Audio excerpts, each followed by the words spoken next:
আসসালামু আলাইকুম। Unlimited tech Hasnat YouTube channel থেকে আমি সাইদ মোহাম্মদ হাসনাত আপনাদের সাথে আছি। বন্ধুরা, প্রথমত আজকে আমি আপনাদেরকে দুইটি জিনিস দেখাবো। সেটি এসপিসি ওয়ার্ল্ড এক্সপ্রেস লিমিটেড নিয়ে যে বিষয়টি আজকে আমি ক্লিয়ারভাবে বুঝতে পারছি, সেটা হচ্ছে যে এসপিসিতে উইথড্র অফ কেন এবং এসপিসিতে কবে নাগাদ উইথড্র চালু হবে, এই দুইটা বিষয় নিয়ে আজকে আপনাদেরকে আমি ক্লিয়ার করে দেবো। ইনশাল্লাহ আমি আশাবাদী যে আপনারা সকলে ভিডিওটি শুরু থেকে শেষ পর্যন্ত দেখবেন। দয়া করে কেউ স্কিপ করবেন না, কারণ যদি কেউ স্কিপ করেন ভিডিওটি, পরবর্তীতে কেউ কোনো কিছু বুঝতে না পারলে তখন আবার কোশ্চেন করেন যে ভাই আমি এই জিনিসটা বুঝি নাই। তো সেক্ষেত্রে আমি আপনাদেরকে অনুরোধ করবো একটাই, যে আপনার ভিডিওটি শুরু থেকে শেষ পর্যন্ত দেখবেন। তো চলুন ভিডিওটি শুরু করা যাক। হ্যালো, তো বন্ধুরা, প্রথমত আপনাদের আমি যে বিষয়টি দেখাবো সেটি হচ্ছে যে এসপিসি ওয়ার্ল্ড এক্সপ্রেস লিমিটেডে উইথড্র অফ থাকার কারণ। সেই কারণটা হচ্ছে এটাই যে বিভিন্ন রকমের আপলাইন আছে, অনেকের আপলাইন আছে। আমি এটা কথা আগেও বলছি আপনাদের, যে বিভিন্ন আপলাইন আছে, যে আপলাইনগুলো আসলে আপনাদেরকে সহযোগিতা তো করেই না, বরঞ্চ তারা দোহাই দেখায় যে আমার আপলাইন সহযোগিতা করতেছে না বা আমার আপলাইন সহযোগিতা করতেছে না। তো এরকম অবস্থান থেকে আমি একজন লিডার হিসেবে আপনাদেরকে এই বিষয়টা ক্লিয়ার করে দেবো। কেউ দয়া করে কারো আপলাইনের উপর এই ঝোঁকটা দিয়েন না যে আপনি আমাকে উইথড্রটা করে দেন। কারণ আপনার আপলাইন যদি এজেন্ট না হয়, সেক্ষেত্রে উনি কোথা থেকে আপনাকে দেখে আপনাকে উইথড্র করে দেবে, এই জিনিসটা একটু ক্লিয়ার করে নিজে একটু ভাবেন।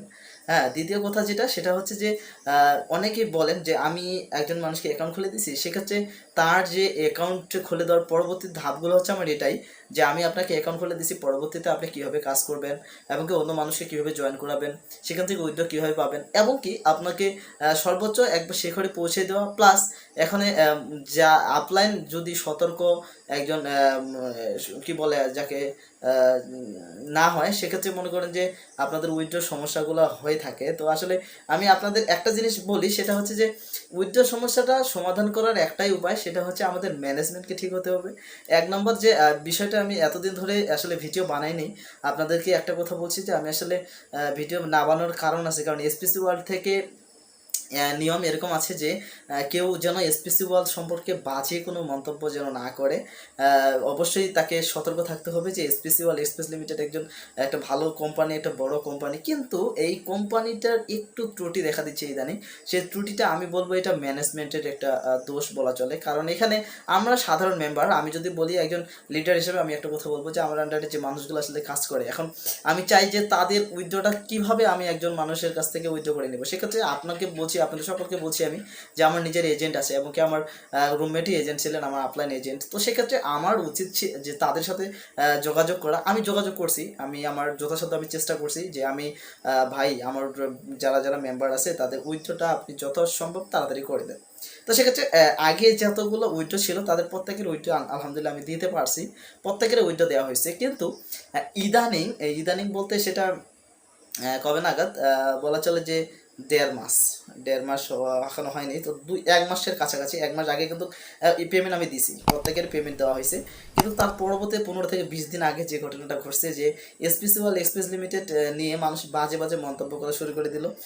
পরবর্তীতে সময় টিভিতে শুরু করে বিভিন্ন রকমের নিউজ দেওয়া শুরু করলো। পরবর্তীতে লকডাউন চলে আসলো। এই লকডাউন আসার পর থেকে মানুষ উইথড্র অপশনটা পাচ্ছে না। উইথড্র করতে দিলে, উইথড্র যখন আমরা করি তখন আমরা লেখা উঠে কি লকডাউনের কারণে উইথড্র অফ আছে। আচ্ছা, এখানে একটা জিনিস আমি সাধারণ একজন মেম্বার হিসেবে একটা কোশ্চেন আমি ম্যানেজমেন্টকে করবো, সেটা হচ্ছে যে আমার মনে হয় যে এই কোশ্চেনটা আপনাদের প্রত্যেকেরই, সেই কোশ্চেনটা এরকম যে লকডাউনের সাথে আমাদের এসপিসি কোম্পানির কি কোনো আদৌ সম্পর্ক আছে? এটা কি আপনার কি মনে হয়, আপনার কাছে কি মনে হয় যে আসলে এসপিসি ওয়ার্ল্ড এক্সপ্রেস লিমিটেড একটা বেসরকারি কোম্পানি, যার সাথে কি সরকারের কোনো হাত আছে এখানে, বা সরকারি কোনো অধ্যতম কর্তব্য, তাদের যে নিয়ম নীতি, তাদের নিয়ম নীতির সাথে আমাদের কি কোনো মিল আছে? নাই, এটা 100% নাই এটা আমাদের। তো সেক্ষেত্রে আমি একটা জিনিস আপনাদের বলবো, তো যারা আসলে বলতেছেন যে আসলে উইথড্রটা আসলে অফ, এটা আসলে সরকারি বিধিনিষেধ অমান্য করে এসপিসি খোলা যাবে না এবং কি উইথড্রটা চালু করা যাবে না, তাদের উদ্দেশ্যে একটা কথা বলি, সেটা আসলে এটা আমরা আসলে সাধারণ মানুষ এটা আসলে বিশ্বাস করি না। কারণ এ কারণেই করি না যে সরকারি কোনো বিধিনিষেধ অমান্য আসলে করব কেন? কারণ এর আগে যখন আমাদের লকডাউন চললো, তো লকডাউন অবস্থায় আমরা এসপিসিতে আলহামদুলিল্লাহ ভালোই কাজ করলাম। তো এখন এই সমস্যাটা হচ্ছে কেন, কারণটা কি? এটা আসলে একজন সাধারণ মানুষ হয়ে এটা আমার কোশ্চেন। কিন্তু একজন লিডার হিসেবে, একজন এসপিসির ঊর্ধ্বতম কর্মকর্তা হিসেবে আমি আপনাদের একটা জিনিস শুধু ক্লিয়ার করে দেবো এখান থেকে। এটা আসলে আমার কথা না, এটা আসলে আমাদের আপলাইন যারা লিডার আছে 7 স্টার, তাদের সাথে কথাবার্তা বলার পরে এই বিষয়টা উপনীত হয়েছি আমি। সেটা হচ্ছে যে এসপিসিতে এখন নতুন দুইটা আপডেট আসে। সেই আপডেটটিতে এখন এসপিসির ইনকামটা হচ্ছে এরকম যে মূলত 10 টাকা করে আমাদের যেটা দেওয়া হচ্ছে এটা দেবে, ইনশাল্লাহ দেবে। আর সেটা হচ্ছে যে মনে করেন উইথড্র যে উইথড্র চালু করবে, আমাদের এই আশ্বাসটা দিচ্ছে ওনারা যে ঈদের পরে নাগাদ, অর্থাৎ ঈদের পরে ওনারা কঠোর লকডাউন যে কথা বলছে ওটার সাথে কোনো স্বাদ নেই, কিন্তু আমাদের উইথড্রটা চালু করবে, এরকম একটা ঘোষণা আমি পাইছি বলে আপনাদের বললাম। জাস্ট এটা যে 100% শিওর এটা আমি বলবো না আপনাদের, কারণ আমি বললাম 100% শিওর, পরবর্তীতে আপনারা পাইলেন না, তখন আপনারা বলবেন আমাকে বিভিন্নভাবে কমেন্ট করে বলবেন আপনারা যে ভাই আপনি এই জিনিসটা আমাদের বলছেন, কিন্তু পরবর্তীতে আমরা আসলে পেমেন্টটা পাইলাম না। তো আমি আপনাদের বলবো একটু ধৈর্য ধারণ করুন। তো এসপিসিতে আমরা প্রথম থেকে আসি, এখনো পর্যন্ত কাজ করেই যাচ্ছি। তো আমাদের আসলে বিভিন্ন রকমের কোম্পানির সুযোগ সুবিধা পাইছি আমরা, এবং কি কোম্পানির দুঃসময়ে আমাদের পাশে থাকা উচিত বলে আমি মনে করি। তো আমি আসলে কোম্পানির বিপক্ষে কোনো কথা বলছি না এবং কোম্পানির পক্ষেও কোনো কথা বলছি না। এখানে আমার মূল বিষয়টা হচ্ছে আমার বাবার টাকা আমি এখানে ইনভেস্ট করছি, অর্থাৎ সেখানে সুযোগ সুবিধা, তো আমরা এখন সুযোগ সুবিধা পাচ্ছি না, তো এখন আমরা কেন ভালো বলবো, এইটা হচ্ছে আমার কোশ্চেন। কিন্তু তারপরে আমরা আসলে আমাদের ভালো বলা উচিত এই কারণে যে আমাদের এসপিসি যখন দুঃসময় ছিল তখন দুঃসময় আমাদের পাশে থাকা উচিত। আমরা একটু ধৈর্য ধারণ করবো, ধৈর্য ধারণ করা অবধি আমাদের একটু মনে করো যে সময় একটু ব্যয় করতে হবে। আমরা আসলে এতদিন ধরে ধৈর্য ধারণ করছি, আর কিছুদিন ওয়েট করি, ইনশাল্লাহ তাদের কথা যেটা বলছেন ওনারা, তো এই কথা অনুযায়ী আসলে কাজ করে কিনা এই বিষয়টি দেখা যাবে ইনশাল্লাহ। আল্লাহ যদি আমাদের যদি এর আগেও আমাদের এই সমস্যাগুলো হয়েছিল, সেই সমস্যাগুলো সমাধান করার পরে আমরা আসলে উত্তরণ করছি।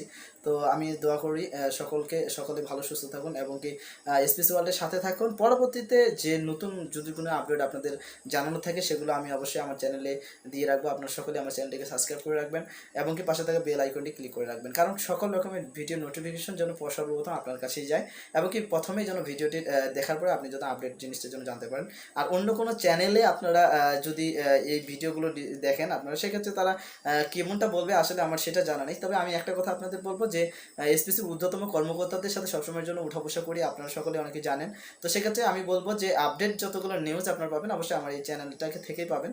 অতএব সবাইকে বলবো যে আপনারা পরবর্তী আপডেট পাওয়া অবধি একটু অপেক্ষা করেন এবং কি আমার চ্যানেলটা সাবস্ক্রাইব করে পাশে থাকুন, যেন পরবর্তী নির্দেশনাগুলো আমি আপনাদের দিতে পারি।